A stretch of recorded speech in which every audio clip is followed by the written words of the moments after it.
Hi, Shank Van Solen from DeLaval, Business Development Manager. We are here at Bosdale, and we're going to show you how we help Bosdale integrate from a tie stall barn to their new robotic facility. So as you can see behind us, this is used to be a 4-row tie stall barn where they milked 120 cows. Used to be 4 rows in this barn.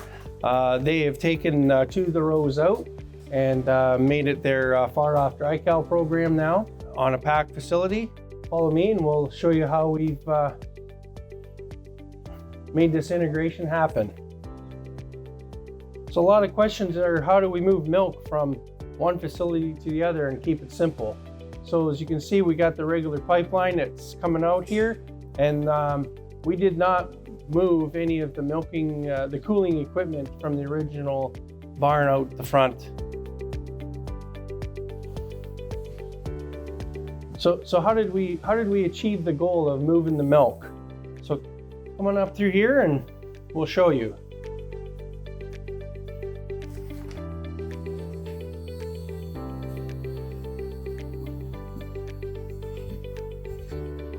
So this is the transfer room, I guess we could call it, and the cleaning facility for the cooling, and where we put the barrels for the chemicals for the robots. And as you can see, we have a mini cooler in the middle here, so all the milk comes from the robots to this room. It's pre-cooled and sent out to the main cooler at the front of the tie stall facility. Come on out here and we'll show you the new barn. So the Bosdale family has, they decided to go with 3 V310s. The progesterone unit on the robot was very appealing to them. We went with 3 V310s in a free flow barn design and an L configuration. It's a sand bedded barn with comfort stalls and cooling fans, as you can see. And you can see right there, you got 2 V310s. This barn's designed to have self-sorting, so if we need cows for breeding and or cows that come up on the Delpro with health issues, we can sort to the back pens. We'll see that in a minute when we go around the barn. So they feed twice a day on this facility, and as you look up the row here, you can see the OptiDual coming down, and this OptiDual runs 8 times a day, 4 times in between each feeding, and pushes the feed up for optimal production and cow health on this farm. So we got big important part about robots is your crossovers, having lots of room, lots of water access, tip troughs, keep your water clean. We have 14-foot feed lanes and 12-foot center lanes. This is a 6-row perimeter feed barn.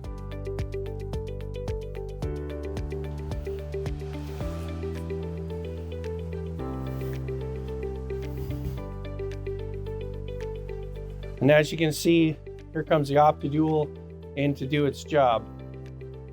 So as you can see, the OptiDual is set on this farm. It can do 3 different passes a day. This is the final pass before the night feeding. So you can see it's fairly close to the wall, so the cows don't have to overreach to get the feed. And this particular farm, Bosdale, they like feeding some dry hay on top. As you can see, the OptiDual has no issues pushing dry hay and mixing it and refreshing it with the TMR. So when the OptiDual is not working, this is the area where the OptiDual comes back and rests for a while and gets a little charge on life before it needs to go back out around the barn again. So this OptiDual does a full loop in this particular barn, and like we said before, 8 times a day. So another big question in the industry when building a new barn is, where do you put the foot baths? On this facility, the foot baths are put at the end of the barn. We kept them away from the robots. What they do here is when they do fill their stalls with sand, that day they put the cows to the foot baths. So they once a week they fill the stalls with sand and the cows hit the foot baths here. As you can see, it's lots of room in the back of this barn also, so you can keep a few things that you might need in the barn. and lots of room to maneuver around. So one thing too, Bosdale toured a lot of facilities to get the best ideas that they could. This is an idea that they've seen and come up with is when they get sand for this barn, the dump truck can just back right in the center door, and they drop a whole load of sand right in the back of the barn for them. And this way the sand is never wet and or frozen in the wintertime, and easy accessible. But the best part is it makes a great play box for the kids here. And as you can see behind you, they got the loader tractors, and so it's a homemade sandbox at the same time. In this facility, when we set it up, we were looking for the best performance out of all the cows. And as you can see, the excellent cows, or the older cows, are in the tie stall barn, as the dad still likes to look at his cows. However, in this barn here, this is the 2-year-old side. So all 2-year-olds get put on this robot here, and that's where they stay for their lactation pretty much, unless we need some room. And then they get put on the second calf, the third calf side, where the 2 robots were that you've seen previous. Currently, this barn's got 67% 2-year-olds in it, and they're running, I think today's average is 39.5 liters with a 4.1 fat and 37,000 somatic cell. So these robots are V310s with somatic cell counters on them. So we do track all that information daily, and we'll show you those units in a second here. So there's 3 robots. There's 196 stalls with these robots for the 3 robots. The backside is like a training group here. So there's stalls here where they put their pre-fresh heifers, and these heifers also have access, if we'd like, to the robot for training. This works very well when these heifers calve out, that they take off and start running. And we'll just go around the corner, and you can see where the cows calve out. So the other side of the barn, we have some pack pens where all the cows calve, coming from the pack barn on the other side there. So as you can see, we have fresh cow groups here. This is where the cows calve in, and full access to that single robot over there, and they get sorted back into these pens.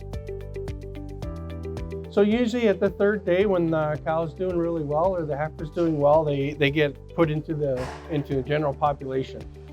So come on in, we'll look at one of the robot rooms. In Ontario right now, we still do need clean access. So you can see here how we designed a clean access bridge. So we can walk across this bridge, but it also allows the scrapers full access to scrape along the robots.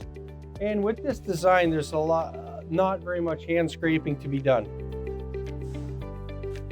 So come on in the robot room, and we'll show you the robots.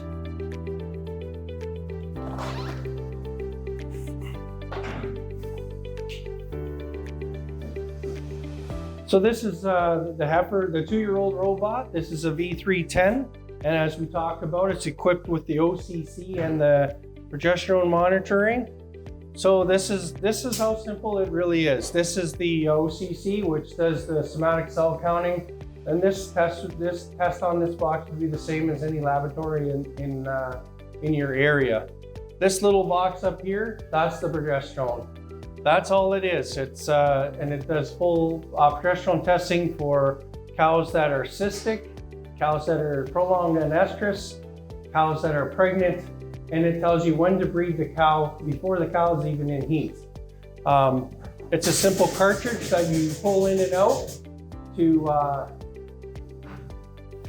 put in the progesterone strips. So as you can see, there's a 2-year-old entering the robot right now, and this arm's gonna go out, and the first cup it gets is a pre-wash kit. So this cup goes under the cow, it washes, it cleans, and dries each teat individually.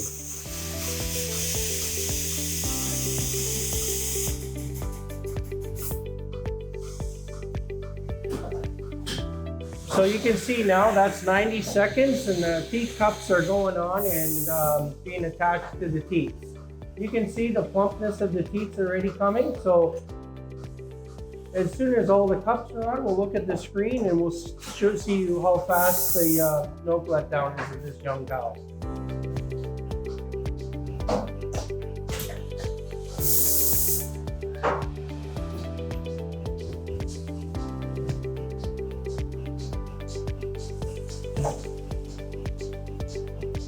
So if you come over to the screen, you can see on this young animal here, these are the projections of how much milk each quarter is going to give. So we measure each quarter. We know exactly what's coming out of each one. So this quarter is 2.8, 2.2. Not all quarters are the same, but you can see how fast, because the way we prep the teats, how fast this cow went into full flow of milk letdown.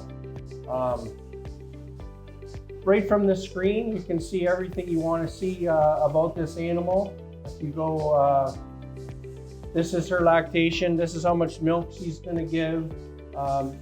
Tells us here that she's pregnant. Tells us our somatic cell on this particular animal. Everything we want to see about her. The other option on the screen is that if we wanted to do something manually with this cow, we can do everything right manually. We can change settings for the gates. We can let her out. We can stop milking. We can do all this right from here. We can also do, right from this robot, we can do everything on the other two robots. So all from one screen if we wanted to. The other great part is in control. So in control is it's all on your phone. Whatever you see on this screen is on your phone. So you could be raking stalls in the back of the barn and hear something, or you want to let that cow out, and you can do it right from your phone. All this information, cow cards, letting the cow out, is all on your phone. You can do that all there. Come on, let's go upstairs for a coffee and we'll see the office and where the boys sit down and go through the information that DelPro shows them. Come on up this way.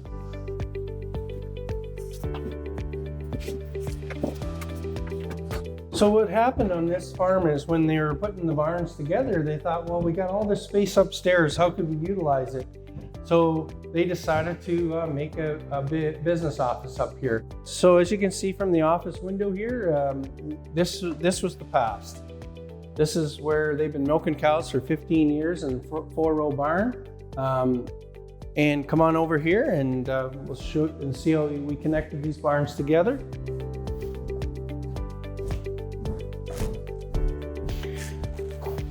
And out this door is the future.